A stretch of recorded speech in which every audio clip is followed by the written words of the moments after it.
You're watching Daily News Podcast on Mangalore today, where news breaks and stories unfold. From the latest updates to in-depth analyses, we're here to keep you informed and engaged. Let's get started. In a recent development, the Supreme Court criticizes a man claiming to be the father of two Russian girls found living in a cave in Karnataka. The court questioned his actions while his children were residing in such conditions and expressed concerns about the unchecked stay of foreigners in the country. Nina Kutina and her daughters were discovered in a cave after living there for almost 2 months without valid documents. Despite claims by Israeli national Dror Shlomo Goldstein to be the father, the Karnataka High Court allowed their return to Russia as per Kutina's preference. The Supreme Court bench raised doubts about Goldstein's authority and his lack of involvement when the family was found in distress.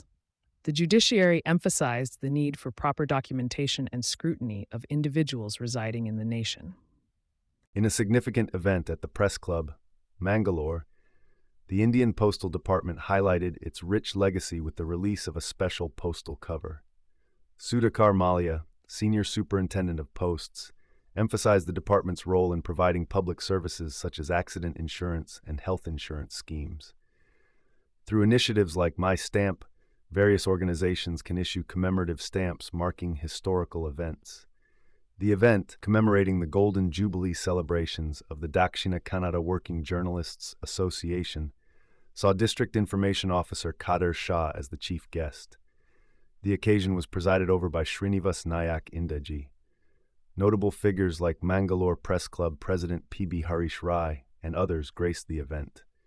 Treasurer Pushparaj B.N. compared the function, with Vice President Bhaskar Rai Kaddi proposing the vote of thanks, showcasing a celebration of history and journalism. In a recent development, the Karnataka government has issued strict instructions to all enforcement officers to closely monitor certain cough syrups following reports of child fatalities linked to their consumption in Madhya Pradesh and Rajasthan. The Food Safety and Drugs Administration, FSDA, has intervened by prohibiting the sale and use of coldref syrup, batch num, SR13, from a Tamil Nadu-based pharmaceutical company in light of the reported deaths in Madhya Pradesh. Meanwhile, child fatalities in Rajasthan have been connected to the consumption of dextromethorphan hydrobromide syrup IP, manufactured by Kason's Pharma, Jaipur. The Karnataka officials have been directed to intensify surveillance over these identified drugs and take necessary actions under the Drugs and Cosmetics Act, 1940, if found in possession. The Union Health Ministry has urged pharmaceutical companies to adhere to revised Schedule M norms to ensure drug quality and has cautioned against non-compliance with penalties. A high-level meeting chaired by Union Health Secretary Punya Salila Srivastava was convened to assess drug quality adherence and promote the responsible use of cough syrups, particularly among children. The Dakshina Kannada district has proudly secured the second prize for its magnificent tableau at the esteemed Mysuru Dasara procession. The tableau splendidly highlighted the rich art, culture, and traditional sports of the district, featuring colorful representations of yakshagana, kambala, hulivesha, and other folk games. The creation of this remarkable tableau was overseen by the CEO of the Zilla Panchayat, with Manjunath Hegde, the Deputy Director of the Department of Rural Industries, orchestrating the project as the nodal officer. Congratulations to the district for showcasing the cultural heritage of Dakshina Kannada with such brilliance at the grand event. In Mangalore today's update, Minister Madhu Bangarappa has revealed that 71% of the social and educational survey has been finished in the state.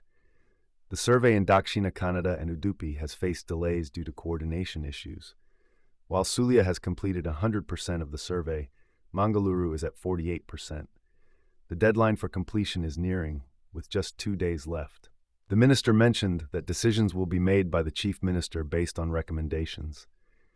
Schools are set to reopen soon, and teachers may need to conduct the survey after school hours or on weekends if not completed in time.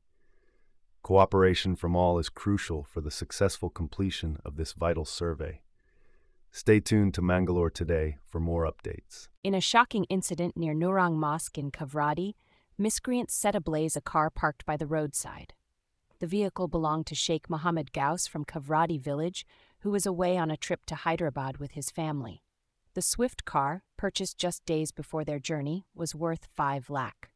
The arson was discovered by Muhammad Gauss's brother, Sheikh Ansar Sahib, while he was on his way for morning prayers. It is suspected that the motive behind the act was to cause financial harm to the family. The Kundapur Rural Police Station has registered a case and is actively investigating the matter. In a tragic incident at Neelaswaram in Kasaragod district, an elderly man named Kanan lost his life after being brutally attacked by his relative with a wooden log. The victim, a 76-year-old resident of Kumbalapalli, Karinthalam, was allegedly assaulted by his neighbor, Sridharan, following a long-standing dispute between their families. The attacker trespassed onto Kanan's property and struck him on the head, causing critical injuries. Despite being rushed to hospitals in Neelaswaram and Kanhangad, Kanan tragically succumbed to his injuries. The police have promptly arrested the assailant and registered a case under relevant sections of the Bharatiya Nyaya Sanhita. The body will be handed over to his grieving relatives after the completion of the post-mortem examination. In a recent event in Mangaluru, State Energy Minister K.J. George highlighted the positive impact of the 5 guarantees introduced by the Congress government. He praised the initiatives for benefiting a large section of society and emphasized the importance of collective efforts for national development. The Gruha Jyoti scheme providing free power to 1.68 crore houses and other schemes like Shakti and Yuvanidhi were lauded for their impact. The Rachana Awards recognized individuals like J.R. Lobo, Austin Roach, Godwin Rodriguez, Pratap Mendanka, and Shobha Mendanka for their outstanding contributions. The event saw speeches by MLC Ivan D'Souza and Mangaluru Bishop Peter Paul Saldanha, underscoring the importance of such initiatives in fostering growth and development in the region. In a shocking incident in Bantwal, a woman named Saraswati from Chende in Baltila village had her gold chain worth lakhs snatched by a bike-borne miscreant near Dasakoti on October 4th. The stolen chain, weighing 2 sovereigns, is valued at around 2 lakh. Saraswati, who had been to Kaladka town, was walking home from the bus stop when the thief struck and fled towards Mani. The incident has been reported at the Bantwal Town Police Station, and an investigation is underway. Residents are urged to stay cautious while moving along National Highway near Dasakoti. The tragic incident of the alleged lynching of Dalit youth Hariom in Fatehpur, Uttar Pradesh, has sparked outrage and is set to become a major political issue.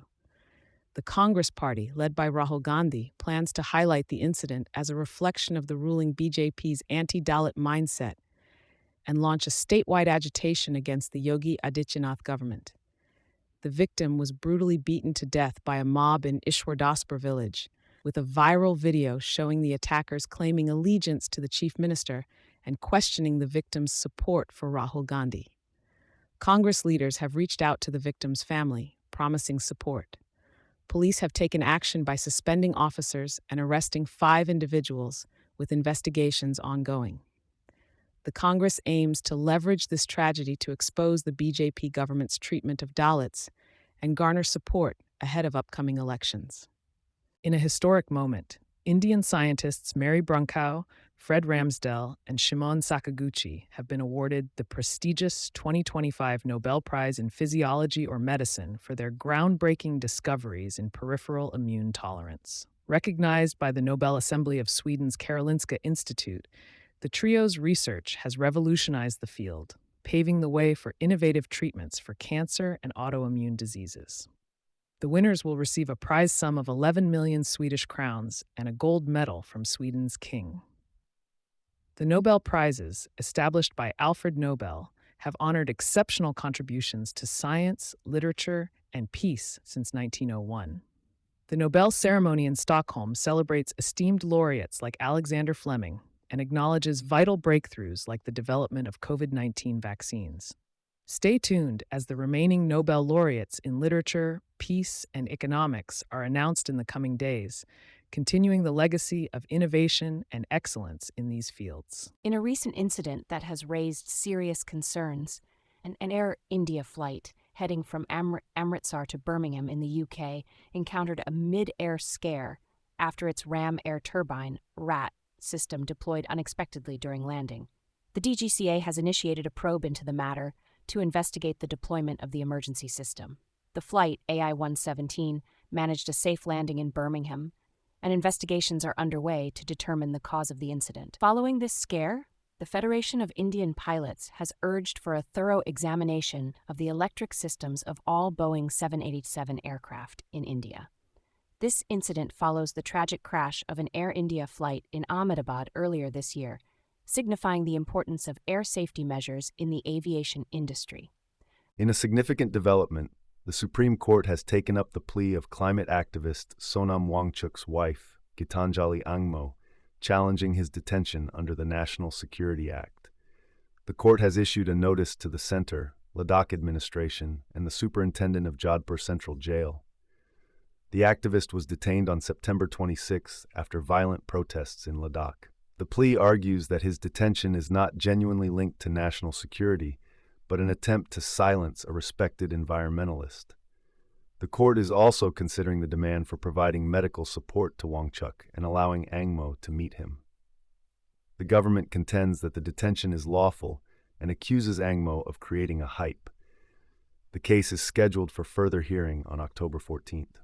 Stay tuned to Mangalore today for more updates on this developing story. In a shocking incident at the Supreme Court today, a lawyer attempted to attack the Chief Justice of India, B.R. Gavai, with a footwear during a hearing.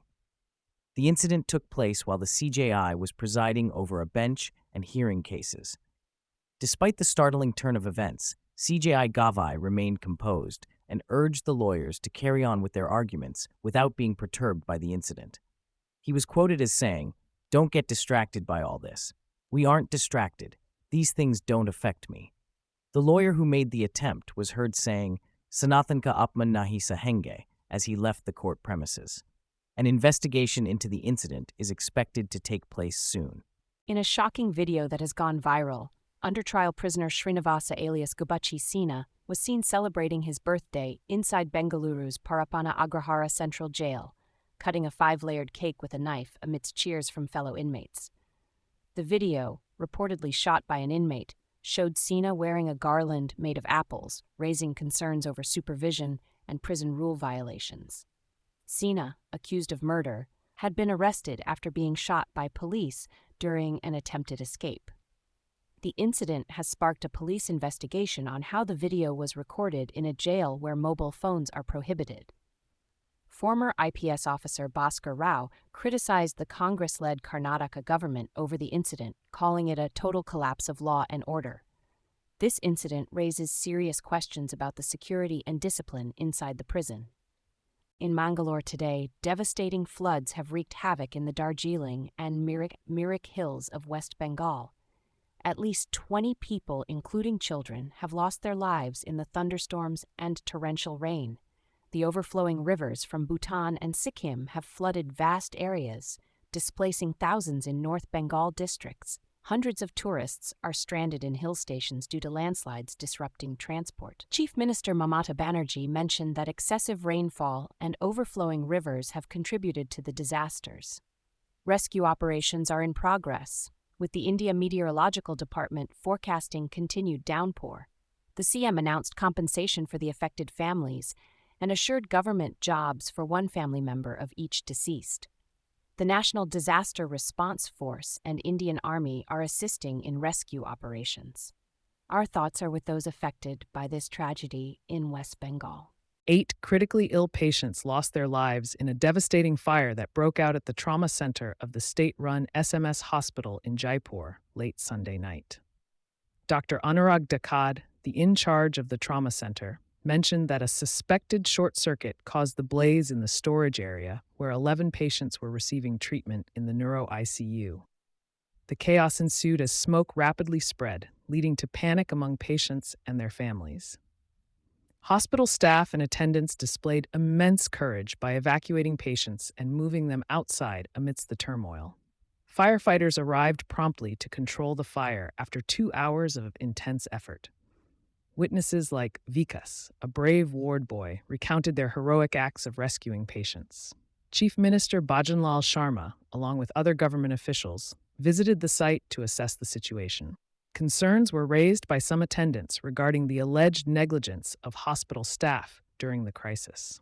The incident serves as a stark reminder of the importance of preparedness and swift action in such emergencies. In a thrilling encounter at the ICC Women's World Cup, Team India showcased a stellar performance to secure an 88-run victory against arch-rivals Pakistan. Harleen Deol and Richa Ghosh's impressive batting, supported by the bowlers, led India to a competitive total of 247. Pacer Kranti God's fantastic spell, 320, rattled Pakistan's batting lineup, despite a fighting innings from Sidra Amin. Pakistan's chase faced early setbacks, with Muniba Ali's controversial run-out by an alert Deepti Sharma.